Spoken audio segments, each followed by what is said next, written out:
பொது தமிழ்ல 6ஆம் வகுப்பு 2ஆம் பருவத்தில் 270 வினாக்கள் படிச்சா போதும்னு சொல்லியிருப்போம். இதுவரையும் 200 வினாக்கள் பார்த்துட்டோம். இந்த வீடியோவில் அடுத்த 70 வினாக்கள் பார்க்க போகிறோம். இதோட 6ஆம் வகுப்பு 2ஆம் பருவம் முழுவதுமே பார்த்துட்டோம். ஸோ ஸ்கிப் பண்ணாமல் கடைசி வரையும் பாருங்க. டெலகிராமில் இன்னும் நீங்கள் ஜாயின் பண்ணிக்கோங்க. டெலகிராம் லிங்க்கும் டிஸ்கிரிப்ஷனில் இருக்கு. பொது தமிழுக்கான 8000 கொஸ்டினுக்கான பிளேலிஸ்ட் லிங்க் வந்து டிஸ்கிரிப்ஷனில் இருக்கு. செக் பண்ணிக்கோங்க.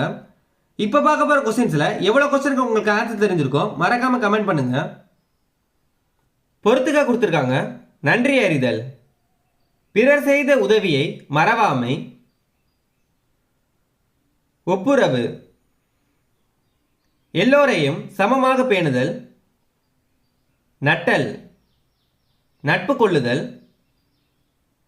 விதைக்கும் விதைகள், 8 நல்லொழுக்கம், நன்றி அறிதல், பிறர் செய்த உதவியை மறவாமை, ஒப்புரவு, எல்லோரையும் சமமாக பேணுதல், நட்டல், நட்பு கொள்ளுதல், விதைக்கும் விதைகள், 8 நல்லொழுக்கம். ஆப்ஷன் வந்து பி. இதான் ஆன்சர். அடுத்தது பொறுத்துக்க கொடுத்துருக்காங்க. விலை, பொருளின் மதிப்பு, விலை, உண்டாக்குதல், விலை, விரும்பு. ஆப்ஷன் வந்து சி. இதான் ஆன்சர். அடுத்தது கூற்று கொடுத்துருக்காங்க. கூற்று 1 சேய்மை சுட்டுக்கு உரிய எழுத்து இ. கூற்று 1 வந்து தவறு. சேய்மை சுட்டுக்கு உரிய எழுத்து வந்து ஆ, இல்லை ஈன்னு கொடுத்துருக்காங்க. கூற்று 1 வந்து தவறு. கூற்று 2 அண்மை சுட்டுக்கு உரிய எழுத்து ஆ. கூற்று 2ம் தவறு. அண்மை சுட்டுக்கு உரிய எழுத்து வந்து இ, இல்லை ஆன்னு கொடுத்துருக்காங்க. அப்படியே மாற்றி கொடுத்துருக்காங்க. கூற்று 1ம் தவறு, கூற்று 2ம் தவறு. ஆப்ஷன் வந்து பி. The answer. கூற்று 1 மற்றும் 2 தவறு. கருப்பு காந்தி என்று அழைக்கப்படுபவர் காமராசர். ஏரி என்பதன் பொருள் குளம். பறவை வானில் பறந்தது. மூத்தோர் என்ற சொல்லின் பொருள் பெரியோர். பூ டேஸ் வீசியது மனம். பூ டேஸ் வீசியதுனா மனம். பிறர் நமக்கு செய்யும் தீங்கை பொறுத்து கொள்வது பொறை. பிறர் நமக்கு செய்யும் தீங்கை பொறுத்து கொள்வது வந்து பொறை. நாம் யார் சொல்படி நடக்க வேண்டும்? மூத்தோர் சொல்படி. ஒற்றுமை உள்ள எழுத்துக்கள் எவ்வாறு அழைக்கப்படும்? இணை எழுத்துக்கள். மாணவர்கள் நூல்களை எப்படி கற்க வேண்டும்? மாசற. மாணவர்கள் நூல்களை எப்படி கற்க வேண்டும்னா மாசற. மாணவர் பிறர் டேஸ் நடக்கக்கூடாது தூற்றும்படி. மாணவர் பிறர் டேஸ் நடக்கக்கூடாதுன்னா தூற்றும்படி. ஏழை பங்காளர் என்று அழைக்கப்படுபவர் காமராசர். பெருந்தலைவர் என்று அழைக்கப்படுபவர் காமராசர். பள்ளிக்கூடம் செல்லாததற்கு ஆடு மேய்க்கும் சிறுவர்கள் கூறிய காரணம் என்னன்னு கேட்டிருக்காங்க. ஊரில் பள்ளிக்கூடம் இல்லை. ஆண்டுதோறும் காமராசர் பிறந்த நாளை எந்த நாள் கல்வி வளர்ச்சி நாளாக கொண்டாடப்படுகிறது? ஜூலை 15.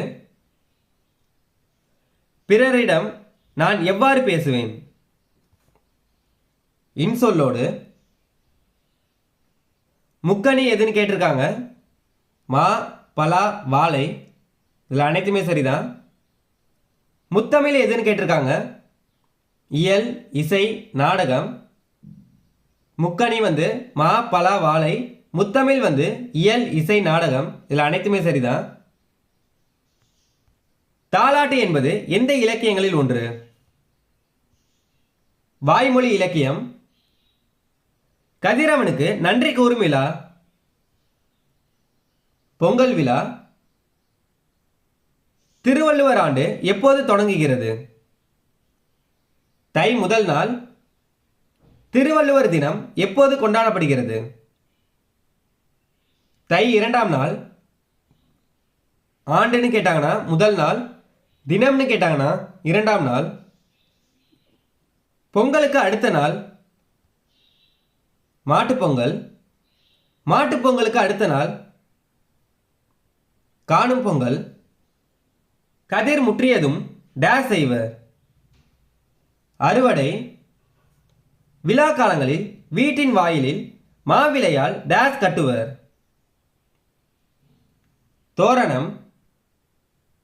பழையன கழிதலும் டேஸ் புகுதலும்னு கேட்டிருக்காங்க. புதியன. பச்சை பசைல் என்ற வயலை காண இன்பம் தரும், பட்டுப்போன மரத்தை காண டேஸ் தரும்னு கேட்டிருக்காங்க. துன்பம் தரும். மற்போரில் சிறந்தவன் நரசிம்மவர்மன். நாவின் இரு பக்கங்கள் தடித்து மேலெண்ணத்தின் நடுப்பகுதியை தொடுவதால் தோன்றும் எழுத்து எதுன்னு கேட்டிருக்காங்க. லா. நாவின் இரு பக்கங்கள் தடித்து மேலெண்ணத்தின் நடுப்பகுதியை தொடுவதால் தோன்றும் எழுத்து எதுனா லா. நாவின் நுனி மேலெண்ணத்தின் மையப்பகுதியை உரசுவதால் தோன்றும் எழுத்து ரா. வீட்டின் வாசலில் டேஸ் போட்டனர்? கோலம். வீட்டின் வாசலில் டேஸ் போட்டனர்னா கோலம். நிலையான செல்வம் ஊக்கம். ஆராயும் அறிவு உடையவர்கள் எந்த சொற்களை பேச மாட்டார்? பயன் தராத சொற்களை. போர்க்களத்தில் வெளிப்படும் குணம் வீரம். வணிகம் எத்தனை வகைப்படும்? 2 வகைப்படும். தரைவழி வணிகம், நீர்வழி வணிகம். தனிநபரால் உருவாக்கப்பட்டு நடத்தப்படும் வணிகம் தனிநபர் வணிகம். ஒன்றுக்கும் மேற்பட்டோர் இணைந்து முதலீடு செய்து வணிகம் நடத்துவது நிறுவன வணிகம். சிறு வணிகர்கள் யாருடன் நேரடி தொடர்பு கொள்வார்கள்? நுகர்வோரிடம். வீட்டு பயன்பாட்டிற்காக பொருள் வாங்குபவர் நுகர்வோர். பேங்க் என்பதற்கு இணையான தமிழ் சொல் வங்கி. மொழி முதலிலும் இறுதியிலும் வரும் வினா எழுத்து எதுன்னு கேட்டிருக்காங்க. ஏ. முத்தேனில் பொருந்தாது எதுன்னு கேட்டிருக்காங்க. வண்டுத்தேன். முத்தேன் எதுன்னு கேட்டாங்கன்னா கொம்புத்தேன், மலைத்தேன், கொசுத்தேன். இதில் பொருந்தாது எதுன்னு கேட்டிருக்காங்க வண்டுத்தேன். அடிக்கும் கூட்டல் அலை என்பதை சேர்த்தெழுதுக கேட்டிருக்காங்க. அடிக்கும் அலை. வணிகம் கூட்டல் சாத்து என்பதை சேர்த்தெழுதுக கேட்டிருக்காங்க. வணிகச்சாத்து. மூச்சடக்கி என்னும் சொல்லை பிரித்தெழுதுக கேட்டிருக்காங்க. மூச்சு கூட்டல் அடக்கி. பண்டம் கூட்டல் மாற்று என்பதை சேர்த்தெழுதுக கேட்டிருக்காங்க. பண்டமாற்று. வண்ணப்படங்கள் என்னும் சொல்லை பிரித்து எழுதுக கேட்டிருக்காங்க. வண்ணம் கூட்டல் படங்கள்.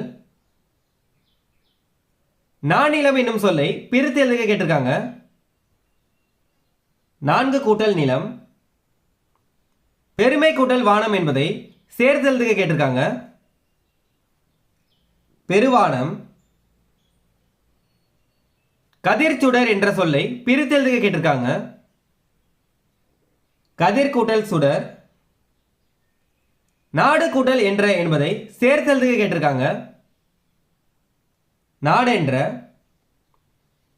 களம் கூட்டல் ஏரி என்பதை சேர்த்து எழுதுக கேட்டிருக்காங்க. களமேரி. பொருளுடைமை என்னும் சொல்லை பிரித்து எழுதுக கேட்டிருக்காங்க.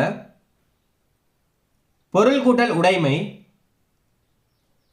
உள்ளுவது கூட்டல் எல்லாம் என்பதை சேர்த்தெழுதுக கேட்டிருக்காங்க. உள்ளுவதெல்லாம். உள்ளுவது கூட்டல் எல்லாம் என்பதை சேர்த்தெழுதுக கேட்டிருக்காங்க. உள்ளுவதெல்லாம். கை கூட்டல் அமர்த்தி என்பதை சேர்த்தெழுதுக கேட்டிருக்காங்க. கையமர்த்தி. கல்லெடுத்து என்னும் சொல்லை பிரித்து எழுதுக கேட்டிருக்காங்க. கல் கூட்டல் எடுத்து. பாட்டு இசைத்து என்னும் சொல்லை பிரித்து எழுதுக கேட்டிருக்காங்க. பாட்டு கூட்டல் இசைத்து. பொறையுடைமை என்னும் சொல்லை பிரித்து எழுதுக கேட்டிருக்காங்க. பொறை கூட்டல் உடைமை. தாலாட்டி எவ்வாறு பிரியும்னு கேட்டிருக்காங்க. தாள் கூட்டல் ஆட்டு. நன்றி அறிதல் எனும் சொல்லை பிரித்து எழுதுக கேட்டிருக்காங்க. நன்றி கூட்டல் அறிதல். கண்ணுரங்கு என்னும் சொல்லை பிரித்து எழுதுக கேட்டிருக்காங்க. கண் கூட்டல் உரங்கு. மானம் கூட்டல் இலா என்பதை சேர்த்து எழுதுக கேட்டிருக்காங்க. மானமிலா. வாழை கூட்டல் இலை என்பதை சேர்த்து எழுதுக கேட்டிருக்காங்க. வாழை இலை. இவை கூட்டல் எட்டும் என்பதை சேர்த்து எழுதுக கேட்டிருக்காங்க. இவை எட்டும். அறிவு கூட்டல் உடைமை என்பதை சேர்த்து எழுதுக கேட்டிருக்காங்க. அறிவுடைமை. பசியின்றி என்னும் சொல்லை பிரித்து எழுதுக கேட்டிருக்காங்க. பசி கூட்டல் இன்றி. விரிவடைந்த என்னும் சொல்லை பிரித்து எழுதுக கேட்டிருக்காங்க. விரிவு கூட்டல் அடைந்த. இதோட பொதுத்தமிழ்ல 6ஆம் வகுப்பு 2ஆம் பருவத்தில் 270 வினாக்கள் பார்த்துட்டோம். அடுத்த வீடியோவில் 6ஆம் வகுப்பு 3ஆம் பருவம் பார்க்கலாம்.